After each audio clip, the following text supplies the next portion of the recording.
How's it, everyone? Welcome to another string review right here on OpenCourt. So a little while ago, I reviewed what Yonex claimed was their softest polyester string in their lineup, the Polytour Air. So today I'm going in the opposite direction and reviewing what Yonex claims is their stiffest polyester. That string is the Yonex Polytour Spin G.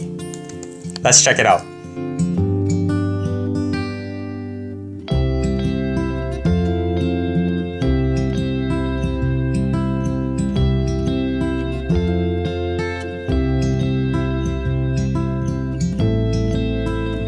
So this Yonex Polytour Spin G, Yonex claims is their stiffest string in their lineup. This is an offshoot of the Polytour Spin, which uses a similar construction. They both have what they call the Giga Spin structure, which is basically just marketing lingo for a 5-sided cross section.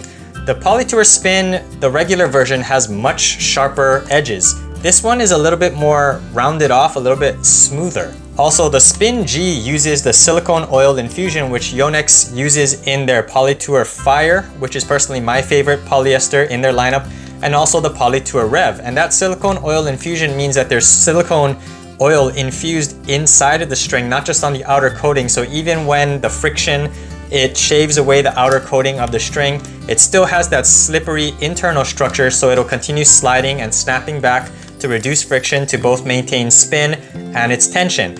I really think it works well with the silicone, the Polytour Fire and the Polytour Rev, and I have used this string before and I can say that the spin actually does last a long time. This string, as far as I could find on the internet, only comes in one gauge, the 125mm gauge. It comes in two similar colors, a brighter red and also a darker red, kind of like a maroon color, which actually looks really nice. And it comes in at about $15 for a set, or about $215 for an entire reel. So full disclosure, I have used this string before and I know it is very stiff, and Yonex claims it's their stiffest polyester string, but I personally think that the Polytour Spin, the regular version, actually feels a bit stiffer. But I'll get into more detail on that on my full thoughts. But for now, I know this is a stiff string, so I strung it up in my Yonex SV98, the V-Core SV98, and I strung it at 50 pounds. I usually string around 52 as my reference tension, but this is a stiff string. I have used it before, so I dropped the tension a little bit. What I'm looking for is obviously that great spin that Yonex claims it gets, and also if I can squeeze a little bit of power out of this by stringing at 50 pounds, and I'm going to be looking for that softer, not softer, but a little bit more pocketing from this string by stringing a little bit lower. All right, so enough talking, let's get on the court and let's test out the Polytour Spin G.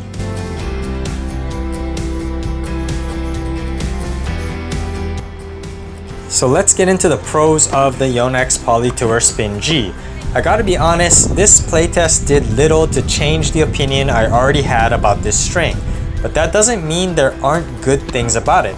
I'll try to put myself into the shoes of someone who might appreciate this type of string. First of all, this string is very dead, so it gets almost no free power even at 50 pounds. But that is good news to an aggressive player with long, fast swings and can generate their own power.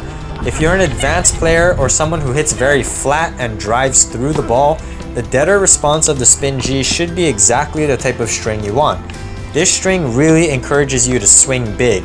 It demands a lot from the user, so it is not for the faint of heart, or faint of power, I should say.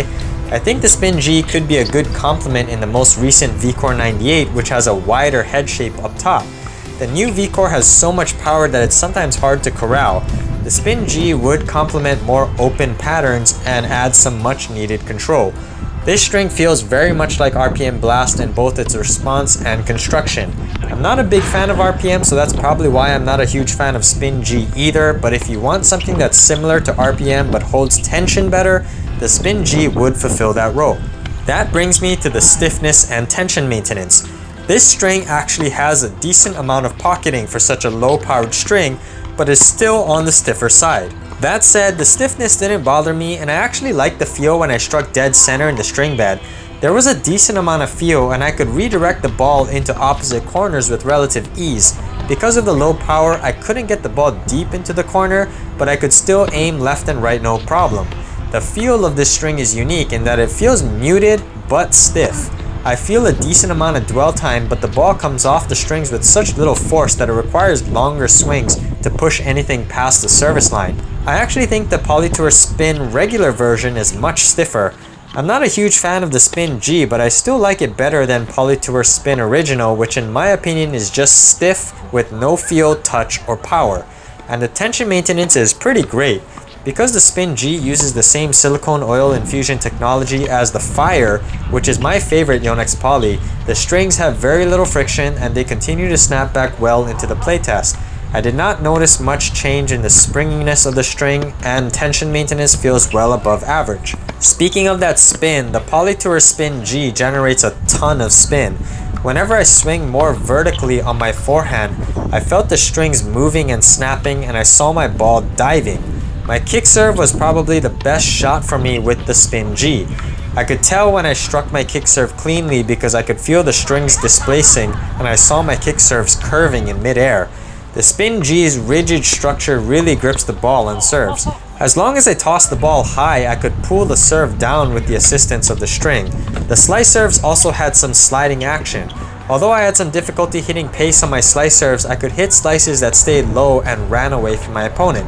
Although I did notice my flat serve losing some velocity as my opponent wound up to return it. Overall, the serve was a pleasant surprise, but it's definitely still nothing to write home about.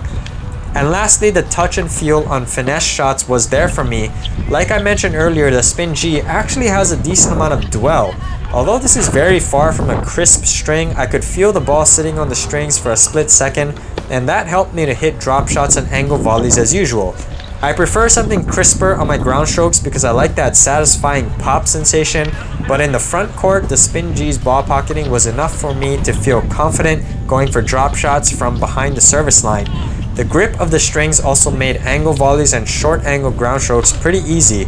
I definitely like the Spin G at the net better than from the baseline. I'm already pretty confident at the net, so I usually prefer something that helps me on my ground strokes. And that brings me to the cons.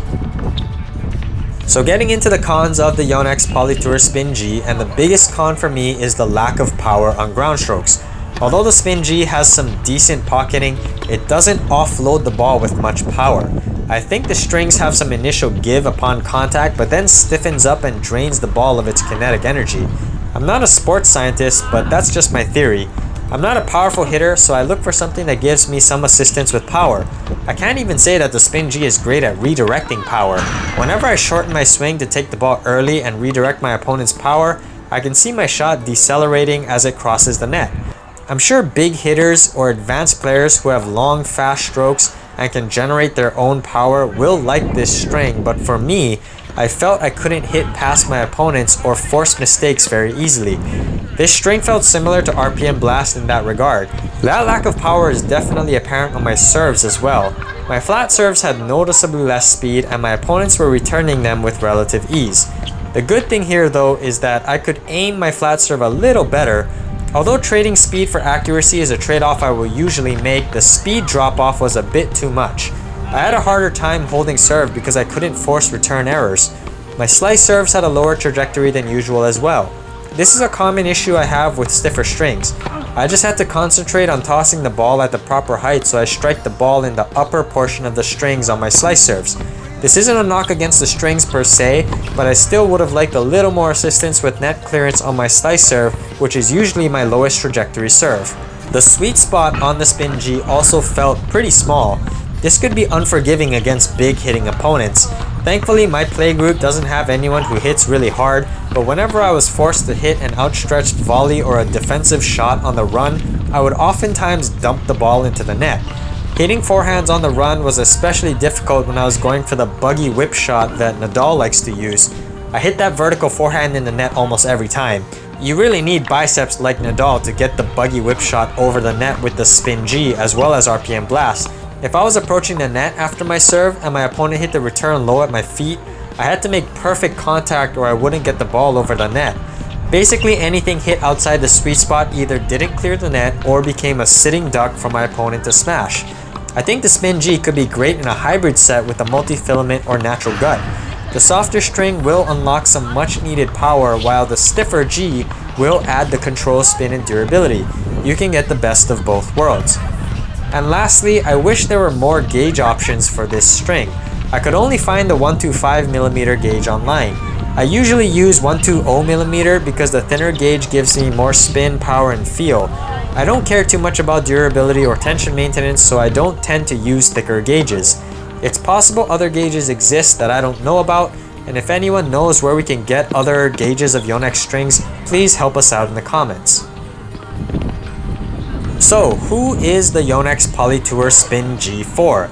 I believe there is only a small percentage of players out there who the Spin G is for. That player is someone who has long, fast strokes and can generate their own power and wants something dead to rein in all that force. Kind of like players who use RPM Blast. This string is too low powered and stiff for beginners or players with slower strokes. Even for someone like myself, although I have been playing tennis for over 25 years, I cannot generate that kind of power that someone taller and swings faster could. I want something that has more free power and a crisper response, hence this string is not for me. But maybe you can unlock this string's potential. If you're one of those big hitters, let us know in the comments and keep crushing it out there. Thank you for watching this review of the Yonex PolyTour Spin G right here on OpenCourt. If you guys like this content, be sure to overhead smash that like and subscribe button to keep the reviews coming, and I'll see you on an OpenCourt.